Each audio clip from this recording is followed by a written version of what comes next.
வணக்கம். தொடர்ந்து நம்ம அக்குபஞ்சர் பற்றின நிறைய விஷயங்கள் பார்த்துட்டோம். நாடி வரைக்கும் வந்தாச்சு, சரிங்களா? உடல் சார்ந்த விஷயம், உடல் அறிவியல், இயற்கை, உடல் இயற்கை பற்றி எப்படி மருத்துவம் சமயங்களோட ஒவ்வொரு நாடாக போய் செய்யுது, ஒவ்வொரு தேசத்துலேருந்து எப்படி பழம்பெரும் மருத்துவங்கள் பல தேசங்களுக்கு பயணம் செய்யுது அப்படிங்கிறதுல நிறைய விஷயங்களை நம்ம பார்த்தோம் இல்லையா? ஏன்னா ஒரு மருத்துவம் ஒரு இடத்துல தோன்றினாலும் அது மற்ற இடங்களுக்கு போய் சேரும்பொழுது மட்டும்தான் அதோடைய முழுமையான தன்மை எல்லா மக்களுக்கும் பயன்பெறும் முடியாது. இந்த இடத்துல நீங்கள் ஒரு கேள்வி கேட்கலாம். இப்போ நீங்கள் சொன்னீங்க மேடம், ஒரு சமயம் உருவாகுது அப்படின்னா அந்த நேரத்தில் அந்த சூழலுக்கு என்ன மாதிரியான ஒரு சிச்சுவேஷன், கிரிட்டிக்கலான சிச்சுவேஷன் வருதோ அதுக்கேற்ற மாதிரி தானே அந்த சமயம் அப்படிங்கிறது உருவாகுது. அதே மாதிரி தானே மருத்துவம். அந்த பகுதியில் இருக்கிறவங்களுக்கு தேவையான அந்த பகுதி மக்கள் இருக்கிறாங்க. அப்போ அந்த பகுதி மக்களுடைய உடல் சார்ந்த எப்படியான உடல் அமைப்பு, அப்புறம் அந்த நிழற்சூழல், அப்புறம் அங்கே கிடைக்கிற தாவரங்கள், அவங்க சாப்பிட்ற உணவு, இதை அடிப்படையாக வச்சு தானே ஒரு மருத்துவம் உருவாகுது. அப்போ தொல் மருத்துவங்கள் எல்லாமே அந்த பகுதிக்கான தானே மேடம். ஸோ இது எப்படி வேறு வேறு பிரதேசங்களுக்கு சரியாக இருக்கும், ட்ராவல் பண்ணி போனாலும் அது அந்தளவுக்கு சக்ஸஸ்ஃபுல்லாக இருக்குமா அப்படிங்கிற கேள்வி கண்டிப்பாக நிச்சயமாக இருக்கும் இல்லையா? ஸோ இதுக்கு சரியான புரிதல் என்ன அப்படின்னு பார்த்தோம்னா, இது ஒரு சித்த மருத்துவமாக இருக்கட்டும், ஆயுர்வேதாவாக இருக்கட்டும், யுனானியாக இருக்கட்டும், இப்போ நீங்கள் சொல்கிற எல்லா விஷயங்களும் சரியான ஒரு பார்வை தான். ஏன்னா இப்போ இங்கே இருக்கிற சித்த மருத்துவர் நார்த் சைடில் போகிறாருன்னு வச்சுக்கோங்க.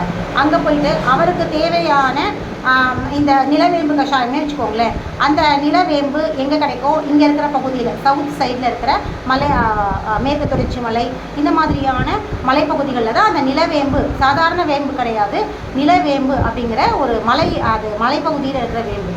சில நேரங்களில் ஒரு வைத்தியம் கொடுப்பாங்க. ஒரு வைத்தியர்கள் நான் கேள்விப்பட்டிருக்கேன். பெண்கள் எப்படின்னா மாதவிடாய் காலங்கள் அதிகமாக வயிற்று வலியில் துடிக்கிறாங்க. ஒரு சில துடிப்பாங்க இல்லையா? ரொம்ப வயிற்று வலியில் துடிக்கிற பெண்களுக்கு மலைவேம்பை அரைச்சி, மலைவேம்பு இலைய இருக்கு இல்லையா, அதை அரைச்சி ஒரு சின்ன உருண்டை மருந்தாக காலையில் வெறும் வயிற்றுல அதை முழுக சொல்லி ஒரு 3 நாள் அந்த மாதவிடாய் காலங்களில் சாப்பிட்டு போனீங்கன்னா, அது 1 மாதமோ இல்லை 2 மாதம் சாப்பிட்டீங்கன்னா எப்போவுமே அந்த வயிற்று வலி தொந்தரவு இருக்காதுன்ற மாதிரியான ஒரு வைத்திய முறையை எனக்கு தெரிஞ்ச நிறைய இடங்களில் அந்த மாதிரி செய்கிறாங்க. ஸோ அது அந்த மாதிரி ரொம்ப வயிறு வலி துடிக்கிற பெண்களை வர சொல்லிவிட்டு காலையில் வெறும் வயிற்று தூங்கி எந்திரிச்சதுமே வர சொல்லிவிட்டு ஒரு சின்ன அளவு உருண்டை அவங்களுக்கு அந்த மலை வேம்பு அது கொடுப்பாங்க. வெறும் வயிற்று அப்படியே முழுகணும், வேறு எதுவும் இருக்கக்கூடாது, அப்படியே சும்மா முழுகி தண்ணி குடிக்கிறது மாதிரியான ஒரு மருத்துவ முறையை பயன்படுத்துறதுக்கு நிறைய பேர் பயனடைஞ்சிருக்கதாகவும் நான் கேள்விப்பட்டிருக்கேன். இதில் ஒரு சின்ன விஷயம் என்ன அப்படின்னா, ஒரு சின்ன கான்ட்ரவர்சி என்ன அப்படின்னா, அளவு அப்படிங்கிறது அவங்க ஒரு அளவு வச்சுருக்காங்க பொதுவாக. இது வைத்திய முறை குறிப்பிலேருந்து படிச்சிருக்கலாம். சித்தர்கள் எழுதி வச்ச குறிப்பிலேருந்து மலைவேம்பு மாதவிடாய் காலங்களில் வயிற்று வலியை குணப்படுத்தும் அப்படிங்கிற மாதிரியான ஒரு குறிப்பிலேருந்து படிச்சிருக்கலாம். ஆனால் அந்த பெண்மணிக்கு, பர்டிகுலராக அந்த பெண்மணிக்கு மாதவிடாய் காலங்களில் ஏன் வயிற்று வலி ஏற்பட்டதுன்ற மாதிரியான ஏகப்பட்ட விஷயங்கள் இருக்கு இல்லையா? ஒரு காலத்தில் உடம்பு அந்த அளவுக்கு சரியாக ரொம்ப வேறு பிரச்சனைகள் அவ்வளோவா இருந்திருக்காது. மாதவிடாய் காலங்கள்னும் போது அந்த நீர்மூலகம் சம்மந்தப்பட்ட பகுதிகளில் மட்டும்தான் அதிகமான வலி இருக்கிறதுனால சரியாக இருக்கும். ஆனால் இப்போ இருக்கிற பெண்களுக்கு மாதவிடாய் காலங்களோட வயிற்று வலிக்கு ஏகப்பட்ட காரணங்கள் இருக்குது. மருந்து மாத்திரைகள், ரசாயனங்கள் எடுத்து நிலமூலகத்தையும் சேர்ந்து கெடுத்துருக்கிறதுனால மாதவிடாய் காலங்களில் அதுவும் சேர்ந்து சரிப்படுத்துகிற ப்ராசஸ் நடக்கலாம். ஸோ அதனால் அந்த வலி கூட இதில் ரிஃப்ளெக்ட் ஆகலாம். அது ஒரு காரணம். ரெண்டாவது என்ன, அளவு அப்படிங்கிறது, இடைநாடி அப்படிங்கிறத பார்த்துட்டு தான் நம்ம சித்தர்கள் மருந்துகள் கொடுத்துட்டு இருந்தாங்க, சரிங்களா? ஸோ இடைநாடி அப்படிங்கிற ஒரு விஷயம் என்னென்னா, ஒவ்வொரு உடம்பும் தனித்துவமானது. அந்த உடம்புடைய எடை அப்படிங்கிறது எந்த அளவுக்கான மருந்து கொடுக்கணுங்கிறத நாடியை பார்த்து தெரிஞ்சுக்கிட்டு தான் அந்த அளவு கொடுப்பாங்க. ஸோ அவங்க கொடுக்குற ஒரு பொதுவான ஒரு உருண்டை, சின்ன உருண்டைங்கிறது எல்லாருக்குமே சரியாக இருக்குமா, பொருந்துமாங்கிறதும் இங்கே கேள்வி. ஆனால் பெரும்பாலும் 50% மேலே ஓரளவுக்கு சரியாக இருக்காங்க அப்படிங்கிற மாதிரி ஸோ இங்கே கிடைக்கிது. இந்த மலைவேம்பு அப்படிங்கிறது இங்கே கிடைக்கிது, மலை பிரதேசங்கள்லேருந்து கொண்டு வராங்க. அவங்க அதை ஸ்பெஷலாக இங்கே கிடைக்கிது. அதனால் போயிட்டு வர தூரமான ஒரு விஷயமா இருக்கிறதுனால மலை பிரதேசங்கள்லேருந்து கொண்டு வர முடியும். அதனால் அதை பயன்படுத்துகிறாங்க. ஆனால் இதே நீங்கள் நார்த் சைடில் போகிறீங்க, இங்கே கிடைக்கிற அதே மலை வேம்பு அங்கே கிடைக்காது.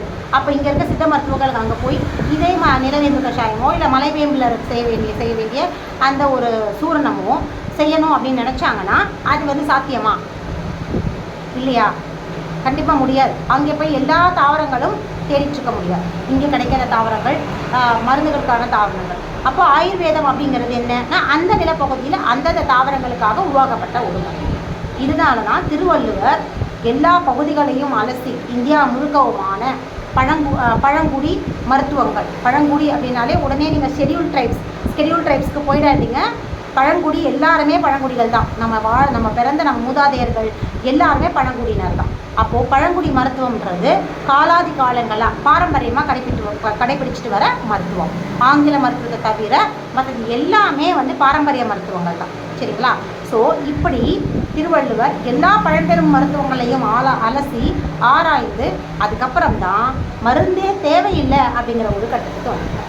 அப்போ இதுலேருந்து நம்ம என்ன தெரிஞ்சுக்கலாம் அப்படின்னா, உலகம் முழுக்கவுமே எல்லாருமே பயன்படுத்தக்கூடிய ஒரு மருத்துவமாக மருந்தே வேணாம், மருந்தே இல்லாத ஒரு மருத்துவம் அக்குபஞ்சர் தான் வந்து சரியாக இருக்கும் அப்படிங்கிறது தான் அவர் குறிப்பிட்டு இருக்கிறார். அக்குபஞ்சரில் எந்த மருந்தோ உணவோ பரிந்துரைப்பு இருந்தால் கூட நம்ம சொல்லலாம். அதாவது இட்லி சாப்பிடுங்க, கஞ்சி குடிங்க அப்படிங்கிறது கூட கிடையாது. எளிமையான உணவு, பிடிச்சதை சாப்பிடுங்க. எது வந்து உங்களுக்கு எளிமையாக இருக்கோ அதை சாப்பிடுங்க. டைஜஸ்டபிளாக எது இருக்கும், அதாவது இப்போ வந்து உதாரணமாக சொல்லணும்னா, நாங்கள் இங்கே சவுத் சைடில் இருக்கிற பேஷண்ட்டாக இருந்தாங்க அப்படின்னா அவங்களுக்கு நோயுற்ற காலங்களில் ரொம்ப தொந்தரவு இருக்கிற காலங்களில் கொஞ்ச நாளைக்கு வந்து கஞ்சி சாப்பிடுங்கன்னு சொல்லுவோம். நோய் கஞ்சி சாப்பிடுங்க, ரொம்ப எளிமையாக ஜீரணமாகும். இல்லை சாதத்தை நல்லா மேஷ் பண்ணிவிட்டு ரசம், உங்களுக்கு என்ன பிடிச்சிருக்கு, ரசம் பிடிச்சாலோ இல்லை காய்கறி சூப் பிடிச்சாலோ அதை நல்லா ஊற்றி கிரைண்ட் பண்ணிவிட்டு குடிக்கிற மாதிரி சாப்பிடுங்கன்னு சொல்லுவோம். ஆனால் நார்த் சைடில் அரிசி பயன்பாடு இல்லாத எத்தனையோ பிரதேசங்கள் உலகத்தில் இருக்கு இல்லையா? ஸோ அங்கே அவங்களுடைய பாரம்பரிய உணவில் எது மிக மிக எளிமையாக ஜீரணமாகக்கூடியதோ திரவ உணவாக எது இருக்கோ அதை சாப்பிடலாம். இப்போ உதாரணமாக நார்த்து போனீங்கன்னா கோதுமை தானே அவங்களுடைய பயன்பாடு. அப்போ கோதுமை மாவு அரைச்சி வச்சுருப்பாங்க, அதில் கஞ்சி காசி சாப்பிடலாம். அது ரொம்ப எளிமையான ஒரு உணவாக இருக்கும். அந்த கோதுமை மாவை கஞ்சி மாதிரி காசி உப்பு போட்டு சாப்பிட்றதோ இல்லை சக்கரை போட்டு சாப்பிட்றது, எப்படி சாப்பிட்றதோ அவங்களுக்கு விருப்பமாக சாப்பிட்லாம். இன்னும் நம்ம தெரிஞ்சுக்கணுன்னா கடந்து பேசுவோம்.